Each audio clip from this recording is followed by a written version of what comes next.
বৈঠকে প্রধান উপদেষ্টার কাছে আগামী রমজানের আগে নির্বাচন আয়োজনের জন্য প্রস্তাব করেন বিএনপির ভারপ্রাপ্ত চেয়ারম্যান। জবাবে প্রধান উপদেষ্টা বলেন, সব প্রস্তুতি সম্পন্ন করা গেলে 2026 সালে রমজান শুরু হওয়ার আগের সপ্তাহে নির্বাচন আয়োজন করা যেতে পারে।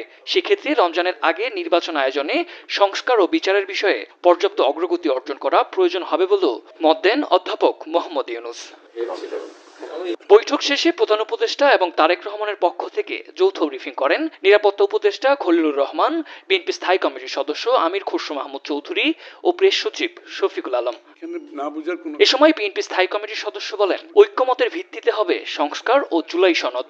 ঐক্যমতের পরিপ্রেক্ষিতে আমরা সংস্কার এবং জুলাই সনদ দুটাই করব। সকলের ঐক্যমতের পরিপ্রেক্ষিতে সেটা সিদ্ধান্ত নেওয়া হবে এবং এটা আমি নিশ্চিত এটা খুব কম সময়ের মধ্যে আমরা সেই সিদ্ধান্ত নিতে পারব।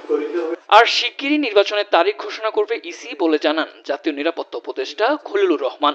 এ সময় নির্বাচনের সময় নিয়ে প্রধান উপদেষ্টা ও তারেক রহমানের বক্তব্য তুলে ধরেন তিনি। নির্বাচন কমিশন আমরা আশা করব শীঘ্রই একটা তারিখ ঘোষণা করবে।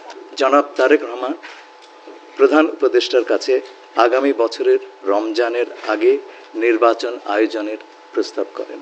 প্রধান উপদেষ্টা বলেন যে তিনি আগামী বছর এপ্রিলের প্রথমার্ধের মধ্যে নির্বাচন অনুষ্ঠানের ঘোষণা দিয়েছেন। সকল প্রস্তুতি সম্পন্ন করা গেলে 2026 সালের রমজান শুরু হওয়ার আগের সপ্তাহেও নির্বাচন আয়োজন করা যেতে পারে। সেক্ষেত্রে সেই সময়ের মধ্যে সংস্কার ও বিচারের বিষয়ে পর্যাপ্ত অগ্রগতি অর্জন করা প্রয়োজন হবে।